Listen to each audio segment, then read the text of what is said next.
हरिः ओं प्रणो देवी सरस्वती वाजेभिर्वाजिनीवती धीनामवित्र्यवतु। ओं श्रीमहासरस्वत्यै नमः। ओं सदाशिवसमारम्भां शङ्कराचार्यमध्यमाम् अस्मदाचार्यपर्यन्तां वन्दे गुरुपरम्पराम्। శ్రీమన్మహాభారత జ్ఞానయజ్ఞానికి మీ అందరికీ హృదయపూర్వకంగా స్వాగతం. మహాభారతం మన హృదయ క్షేత్రంలో తనదైనటువంటి అనితర సాధ్యమైనటువంటి ప్రభావాన్ని చూపాలంటే మహాభారతము యొక్క ఒక బ్యాక్గ్రౌండ్ మనకు అర్థం కావాలి. మహాభారత ఉపదేశము ఏ దిశలో కొనసాగబోతోందో దానికి సంబంధించినటువంటి ఒక సూత్రము మనకు తెలిసి ఉండాలి. అలా తెలియకపోతే మహాభారతాన్ని మనం చదివేస్తామని కూడా అనకూడదు. ఇంగ్లీష్లో చెప్పినట్టు వి విల్ ఫినిష్ మహాభారత. మహాభారతమును అధ్యయనము చేయాలే తప్ప ఫినిష్ చేయకూడదు. కానీ సరి అయినటువంటి బ్యాక్గ్రౌండ్ గనక లేకపోతే వాస్తవంగా అదే జరుగుతుంది. కాబట్టి మహాభారతాన్ని అర్థం చేసుకునే దిశలో కావలసినటువంటి ఒక గంభీరమైనటువంటి పరిచయమును మనం మొదలు కలిగించుకునే ప్రయత్నం చేద్దాం. ఆ ప్రయత్నం మనకు మహాభారతం అందించేటువంటి మధురమైన ఫలమును భుజించే యోగ్యతను ప్రసాదిస్తుంది. అలా లేకపోతే మహాభారతము అనబడేటువంటి మధురమైన ఫలము కేవలం మనం చూస్తామే తప్ప తినము దాన్ని. కాబట్టి తినే దిశలో మనం ముందుకు వెళ్ళదము గాక. మహాభారతము వేరు, భారతీయ సంస్కృతి వేరు అని చాలామంది అనుకుంటారు. కానీ అది అవాస్తవం. మహాభారతమే భారతీయ సంస్కృతి, భారతీయ సంస్కృతియే మహాభారతం. భారతీయ సంస్కృతిని అర్థం చేసుకోవాలంటే ఏకైక ఉపాయము మహాభారత అధ్యయనము. మహాభారతాన్ని అధ్యయనము చేయకుండా ఎంతటి గొప్ప ప్రభావము కలిగి ఉన్నవాడైనా, ఎంత గొప్ప విద్యావేత్త అయినా, ఎన్ని శాస్త్రములతో పరిచయం ఉన్నవాడైనా సరే భారతీయ సంస్కృతి యొక్క మూలమును అలాగే సౌందర్య సౌరభములను ఏనాటికి అర్థం చేసుకోలేడు. ఆ విశేషాలను మనం ప్రప్రథమంగా దర్శిస్తేనే అది లాభదాయకంగా ఉంటుంది. ప్రపంచంలో ఉన్నటువంటి సంస్కృతులన్నింటిలోనూ భారతీయ సంస్కృతి చాలా గొప్పది. దానిని మించినటువంటి సంస్కృతి యావత్ ప్రపంచంలో భూతద్దం వేసి వెతికినా ఎక్కడా కనిపించదు అని మీరు తరచూ వింటుంటారు. మనం కూడా ఇతరుల ముందు అలాంటి వాక్యములను ఉచ్చరిస్తూ ఉంటాం. భారతీయ సంస్కృతిని మించిన సంస్కృతి ప్రపంచంలో ఇంకొకటి లేదు. అలాంటి మాటలను విని సంతోషిస్తూ ఉంటాం, మా సంస్కృతి ఇంత గొప్పది.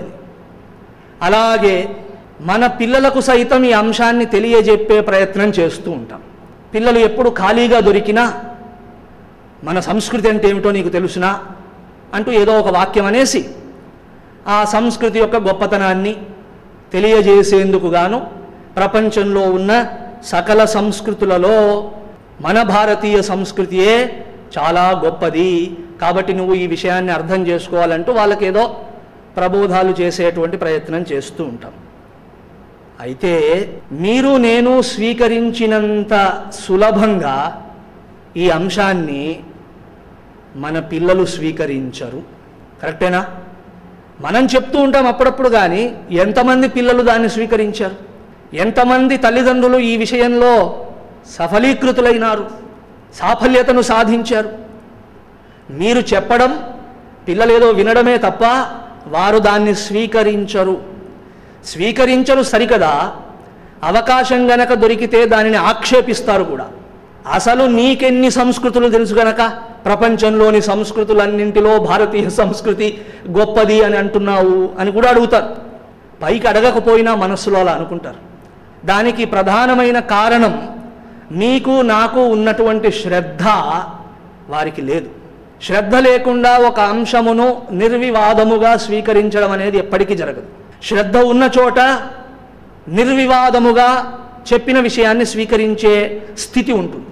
ఎక్కడైతే అటువంటి స్థితి లేదో అక్కడ మీరు జాగ్రత్తగా దర్శిస్తే శ్రద్ధ కూడా ఉండదు. మన పిల్లలకు భారతీయ సంస్కృతి పట్ల శ్రద్ధ లేదు అనేటువంటిది కొంతవరకు సత్యమే. దానికి కారణం ఏమిటి, అటువంటి శ్రద్ధారాహిత్యము ఎందువలన ఏర్పడినది అని విచారణ సలిపితే ఇప్పుడు ఉన్న విద్యా విధానం అలాంటిది. అది పిల్లల దోషము కాదు, విద్యా వ్యవస్థలో ఉన్న దోషం. కారణం ఏమిటి, భారతీయ సంస్కృతిని కేవలం శ్రద్ధ అనేటువంటి ఒక ఫౌండేషన్ మీద, ఒక బేసిస్ మీద గనక స్వీకరిస్తే అది విచారణ లేకుండా స్వీకరించినట్లు అవుతుంది, అది అంధవిశ్వాసానికి గుర్తవుతున్నది అంటారు. సరే, అలాంటి వారితో మనం వాదించే అవసరం లేదు. ఎందుకంటే ఎలాగైతే రిలీజియస్ సూపర్స్టిషన్స్ ఉన్నాయో సైంటిఫిక్ సూపర్స్టిషన్స్ కూడా ఉన్నాయని మహానుభావులైన సైంటిస్టులు అంగీకరించారు. చాలా విద్యావేత్తలు, గొప్ప గొప్ప విద్యావేత్తలు అంగీకరించారు ఆ మాటని. ధర్మము మతము అనే క్షేత్రంలో ఉన్నటువంటి బ్లైండ్ ఫెయిత్ ఎలా ఉన్నదో అలా ఈ వైజ్ఞానిక క్షేత్రంలో కూడా ఉన్నది. The scientific fraternity believes in certain things and they think this is the only way to establish the truth. వాళ్ళు ఒక 4-5 మార్గములను ఎంచుకొని ఏదైనా ఈ మార్గములకు లొంగి ఉంటే, ఈ మార్గముల ద్వారా నిర్ధారితమైతే అది సత్యము, లేని పక్షంలో అదంతా అసత్యము, అభూతము అని అంటారు, వాళ్ళు కల్పనము అంటారు. మరి అది సైతం సూపర్స్టిషన్ అయి ఉండవచ్చు. విద్యా వ్యవస్థ ద్వారా ప్రేరితమైన ప్రభావమునకు లోనైనటువంటి చిత్తము కలిగినటువంటి వీరికి మీరు భారతీయ సంస్కృతి గొప్పది, అన్నింటికంటే ఇదే మహత్తరమైనది, గుణము కలిగినది అని మీరు చెప్తే వాళ్ళంత సులభంగా గ్రహించరు. ఒకవేళ మీరు వెంటపడి చెప్తే ఓ లిప్ సర్వీస్ లాగా దాన్ని చేస్తారే తప్ప వారి హృదయంలో ఏ విధమైన ప్రతిస్పందన ఉండదు. ప్రమాణములోంచి జన్మించని శ్రద్ధ నిజమైన శ్రద్ధ కాజాలదు. అంటే ఒక విచారణ చేయకుండా, ఒక అంశమును పరిశీలించకుండా ఏ శ్రద్ధను మనం కలిగి ఉంటామో ఆ శ్రద్ధ కొంతవరకు మేలు చేస్తుందే తప్ప ఆ శ్రద్ధ యొక్క పూర్ణమైన స్వరూపము కాజాలదు. జ్ఞానము, విచారణ మొదలైనటువంటి వాటిని ఆశ్రయించకుండా బయలుదేరినటువంటి శ్రద్ధ అసంపూర్ణమైన శ్రద్ధ. వారు అసలే శ్రద్ధ లేదు కాబట్టి దీనిని అంతటినీ ఒక అంధవిశ్వాసము కింద జమ కట్టి పక్కన తోలేస్తారు, పక్కన పడేస్తారు. దానిని లెక్క పెట్టరు, గణించరు, పరిగణించరు. కాబట్టి మనం ఏం జవాబు చెప్పాలో ఆలోచించుకోవాలి. మొదలు ఇద్దరికి జవాబు చెప్పాల్సిన పని ఉంది. ఒకటి మనకు, రెండవది మన పిల్లలకు. ఇక్కడ కూర్చున్న ప్రతి వారి యొక్క కర్తవ్యం ఇది. మీకు మీరు ఒక జవాబును సంపాదించుకొని ఆ జవాబును మీ హృదయంలో స్థాపించుకొని అప్పుడు దానిని గనక మీ పిల్లలకు చెబితే వారు దానిని స్వీకరించే దిశలో 4 అడుగులు వేయగలరు. లేని పక్షంలో మీరు నేను చేసే ప్రయత్నం చిలుక పలుకుల్లాగా ఉంటుందే తప్ప అది కంప్లీట్గా వ్యర్థమైపోతుంది. కాబట్టి వారికి ప్రమాణబద్ధమైనటువంటి జవాబును ఇవ్వడంలో మనం పూర్తి కర్తవ్యాన్ని వహించే దిశలో ఈ శాస్త్రాలన్నింటినీ అర్థం చేసుకోవాలి. సో ఇంతకీ జవాబు ఏం చెప్పాలి? ఆ జవాబు ఏమిటి? భారతీయ సంస్కృతి ప్రపంచంలోని సంస్కృతులన్నింటికంటే గొప్పది ఎందుకు అని దానికి ఒక జవాబు ఇవ్వాలంటే మానవ జీవితాన్ని అత్యంత లోతుగా, అలాగే అత్యంత వ్యాపకంగా, వ్యాపకం అంటే అత్యంత విస్తారముగా, అత్యంత గంభీరముగాను అత్యంత విస్తారముగాను విచారణ చేసిన సంస్కృతి ప్రపంచంలో ఏదైనా ఒకటి ఉంటే అది ఈ భారతీయ సంస్కృతి. This is the most important point. మానవ జీవితాన్ని అత్యంత లోతుగాను అత్యంత విస్తారముగాను సర్వాధిక వ్యాపకంగాను దర్శించి విచారణ చేసినటువంటి సంస్కృతి భారతీయ సంస్కృతి. ఈ సంస్కృతిలోనే ఇంత లోతైన విచారణ జరిగింది అని చెప్పడానికి ప్రమాణం ఏమిటి అని మీరు అడగవచ్చు, మీ మనస్సు అడగవచ్చు, మీ పిల్లలు అడగవచ్చు. దాని స్వరూపం ఎలాంటిదో చెప్పాలి. అంతే తప్ప అయ్యింది అని చేతులు కడుక్కుంటే సరిపోదు. ఏ సంస్కృతి అయినా సరే మానవ జీవితాన్ని విచారణ చేయడం ద్వారానే దాని యొక్క లోతును సంతరించుకుంటుంది. అన్ని సంస్కృతుల కంటే అతి లోతుగా, అతి వ్యాపకంగా, సర్వాధిక గాంభీర్యము, సర్వాధిక వ్యాపకత్వము అనేటువంటి 2 కోణములలోంచి మానవ జీవితాన్ని దర్శించిన సంస్కృతి భారతీయ సంస్కృతి. మరి దీనికి ప్రమాణం ఏమిటి అంటే ఆ విచారణను కొంత చేయాలి. అలా తగినటువంటి ప్రమాణం ఇవ్వడంలో మీరు నేను సక్షమంగా ఉండేలా తయారవ్వాలి. అలాగే మన కర్తవ్యం ఇదని తెలుసుకొని చక్కటి వివరణతో మన మనస్సుకున్న సంశయాన్ని పోగొట్టుకోవాలి. అదేవిధంగా మన పిల్లలకు వచ్చే సంశయాన్ని కూడా నివారణ చేయాలి. అలా చేయకపోతే మన ధర్మము, మన మతము, మన సంస్కృతి, సంప్రదాయం ఇవన్నీ పై మాటలకే పరిమితం అవుతాయి. అలా అయిన మరుక్షణం అవి ఏ ప్రభావాన్ని మన మీద చూపించాలో ఆ ప్రభావాన్ని అవి చూపించవు. ఏ శాంతి సౌఖ్యములను అవి ప్రసాదించగలవో ఆ శాంతి సౌఖ్యములను మనం ఏనాడు అందుకోలేము. తద్వారా రాను రాను మన సంప్రదాయం పట్ల శ్రద్ధ, విశ్వాసములు సన్నగిల్లుతాయి. దానికి కారణం ఏమిటి? మన సంస్కృతితో పరిచయం, మన సంస్కృతితో ఉండవలసినటువంటి అవగాహన మనకు ఉండడం లేదు. కాబట్టి అలాంటి దిశలో మన ప్రయాణాన్ని ఈరోజు కొనసాగిద్దాం. ఇది చాలా విశేషమైన ప్రబోధం. కాబట్టి సావధాన చిత్తులై శ్రవణం చేయండి. మన ఋషులు జీవితాన్ని దర్శించిన వారలై కొన్ని లక్ష్యములను నిర్ధారణ చేశారు. ఇన్ఫ్యాక్ట్ భారతీయ ఋషులు చేసినది ఏమిటి అని ఎవరైనా మిమ్మల్ని అడిగితే ఒక మాటలో జవాబు ఇవ్వండి. Our rishis, our sages have given us, rather handed over to us the management of life. Management of life, life management అంటే ఏమిటో వారు నిర్ణయించి మనకు ప్రసాదించారు. దానిలో ప్రప్రథమంగా వారు చెప్పిన మాట ఏమిటంటే, మానవ జీవితం యొక్క విచారణ అనేటువంటిది జీవితాన్ని ఊరికే పెట్టుకొని చూస్తే అవదు, ఆ జీవితానికి సంబంధించినటువంటి లక్ష్యములను అధ్యయనం చేయడంలో జరుగుతుంది అన్నారు. ఈ మానవ జీవన లక్ష్యములేమిటి, అలాగే ఆ లక్ష్యములను సాధించేందుకు ఉన్నటువంటి సక్రమమైన మార్గాలేమిటి, మహాత్ములు అవి మనకు అనుగ్రహించారు. వాటిని వేగగా చెప్పలేదు.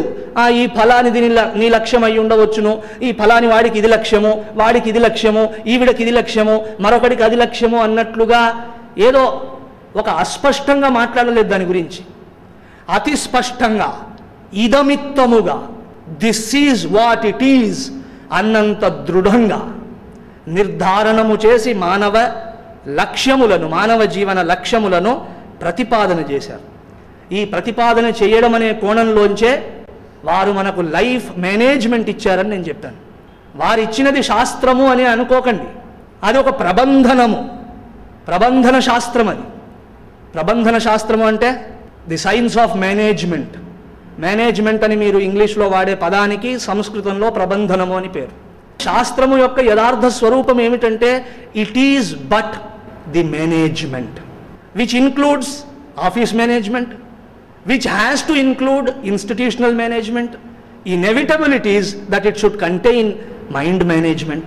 సో ఈ చిన్న ప్రబంధనముల యొక్క స్థితినంతటినీ తన యందు ఇముడ్చుకున్నటువంటి, కలిగి ఉన్నటువంటి జీవితం అనేటువంటి మేనేజ్మెంట్ గురించి చెప్పేటువంటిది శాస్త్రం. అంతే తప్ప శాస్త్రం అంటే ఏదో మనకు అర్థం కాని విషయాలను చెప్పడానికి ఉన్నది అన్నట్టుగా ఏనాడు భావించకండి. ఇది అన్యమైన దేశములలో ఉన్నవారు భావిస్తే తప్పు కాదు, కానీ మీరు నేను భావించకూడదు. మీకు నాకు అతి స్పష్టమైన అవగాహన ఉండాలి. ఇది ఒక ప్రబంధన శాస్త్రం. దీనిని మనకు అనుగ్రహించిన వారు ప్రాతస్మరణీయ పూజ్యులైనటువంటి మహర్షులు. ఇది మన సంస్కృతి. అండ్ ప్రబంధన శాస్త్రంలో మేనేజ్మెంట్లో వచ్చేటువంటి మొదటి సూత్రం ఏంటండి? మీరు ఎక్కడికైనా వెళ్ళండి, మేనేజ్మెంట్ కనుక మీరు చదివితే మొట్టమొదటి సూత్రం ఏమిటి? మీ లక్ష్యములను నిర్ధారణ చేసుకోవలెను. దిస్ ఈజ్ ది ఫస్ట్ సూత్ర. The very first word is goal setting. Goal setting అంటే అర్థం ఏమిటి?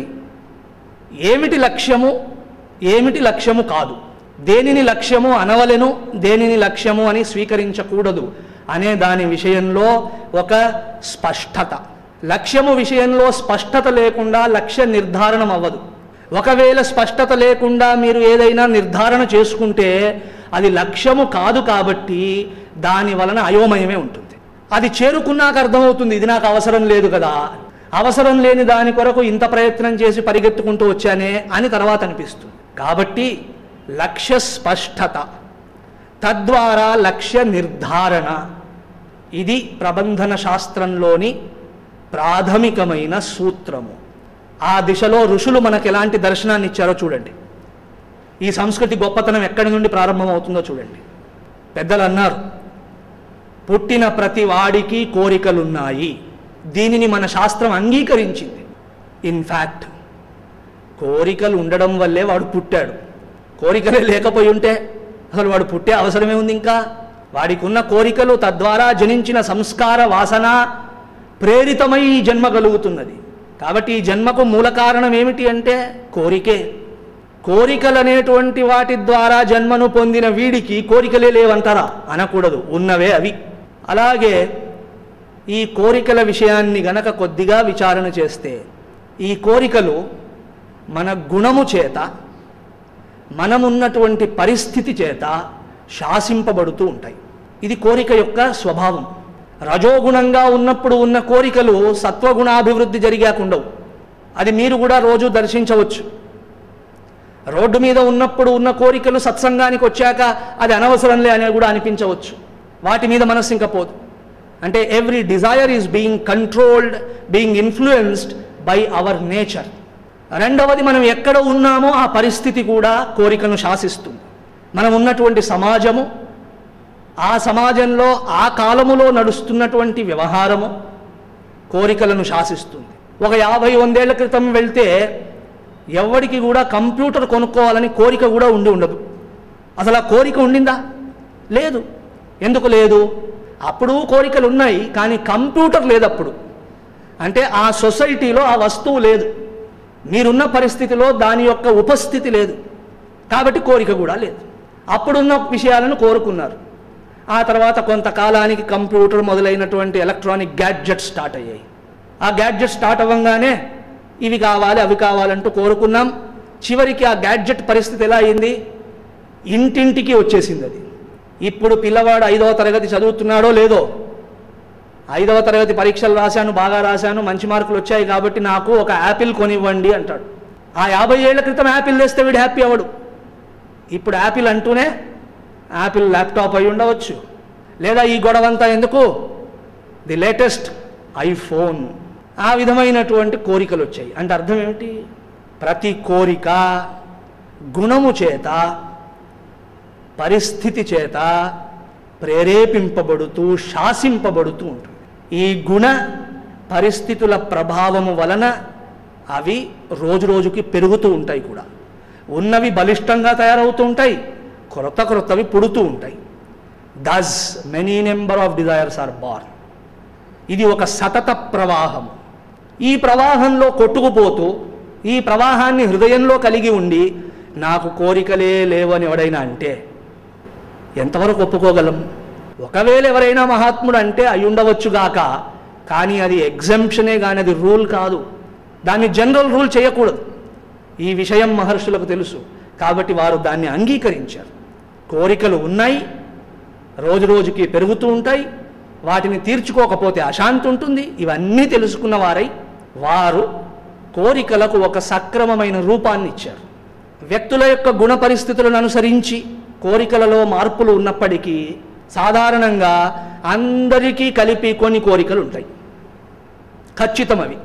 ఫస్ట్ కావలసింది స్టెబిలిటీ, రెండవది మొబిలిటీ, మూడవది సెన్సువాలిటీ.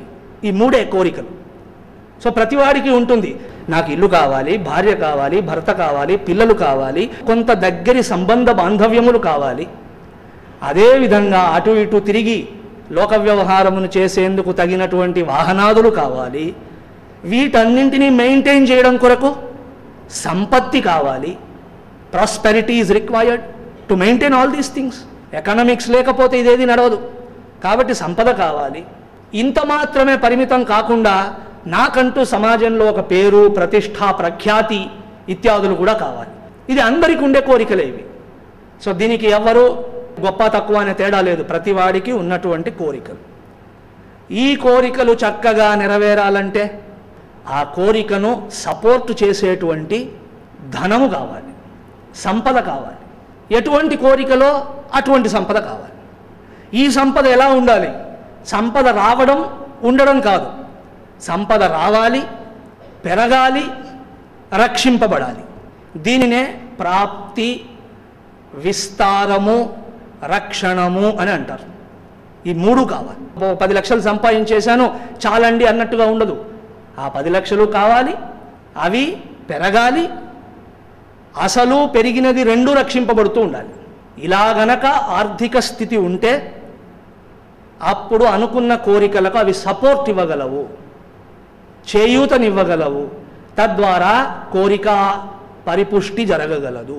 వీటిని శాస్త్రం ఏమంటోందంటే, మొదటి దాన్ని కామపురుషార్థం అని అంటుంది, రెండవ దాన్ని అర్థపురుషార్థం అని అంటుంది.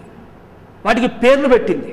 సో ఏ కోరికలు నీ హృదయంలో ఉన్నాయో ఆ కోరికల వ్యవహారమును ఊరికే ఇది అనవసరం అంటూ అనకు. ఇదొక పురుషార్థము. It gave a sanction, sanctity. పురుషార్థం అంటే సామాన్యమైన పదం కాదు. సర్వై పురుషై అర్థ్యతే ప్రార్థ్యతే ఇది పురుషార్థ. అందరి ద్వారా నిస్సంశయముగా కోరబడేటువంటిది, ప్రార్థింపబడేటువంటిది, అది పురుషార్థము. సో శాస్త్రము కామమును నిందించలేదు, కోరికలను నిందించలేదు, కోరికలను స్వీకరించింది. స్వీకరించి ఇది నీ జీవితంలో ఒక లక్ష్యమై ఉన్నది అని చెప్పింది. నీవు కలిగి ఉన్న కోరికలను తీర్చుకోవలెను. ఇలా కోరికలను తీర్చుకోవడం అనేటువంటిది నీకు లక్ష్యము. అలా కోరికలను తీర్చుకునే దిశలో కావలసినటువంటి వనరులను సమకూర్చుకోవడం నీ లక్ష్యము. ఆ రెండవ దాన్ని అర్థపురుషార్థం అని అంటుంది. అర్థపురుషార్థము కోరికలను సపోర్ట్ చేసేందుకు. సో ఈ రెండింటిని చెప్పాక మనం శాస్త్రంతో వెంటనే ఒక మాట అంటాం, ఇవి అందరికీ తెలిసింది కదండి, ఇవి అందరికీ తెలియని విషయాల.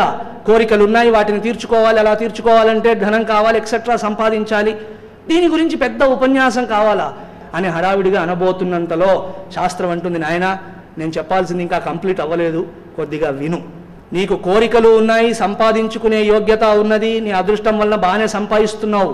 కానీ లోకనియతి గనక నీకు అర్థం కాకపోతే, లోకనియతికి అనుగుణంగా గనక నీవు వ్యవహరించకపోతే నీ కోరికలను అనుభవించడము, అర్థమును సంపాదించడం అనేవి కూడా దుఃఖమును కలిగిస్తాయే తప్ప నువ్వు అనుకున్న శాంతిని కలిగించవు. ఇది మూడవ అంశం. ఈ లోకానికి ఒక నియతి ఉంది, ఈ లోకం ఒక క్రమంలో పనిచేస్తుంది. ఇక్కడ ప్రతి వ్యవహారము ఒక శాసనములో నడుస్తూ ఉంటుంది. అంతే తప్ప తనకు నచ్చినట్లుగా ఏది ఇక్కడ వ్యవహరించడానికి వీల్లేదు.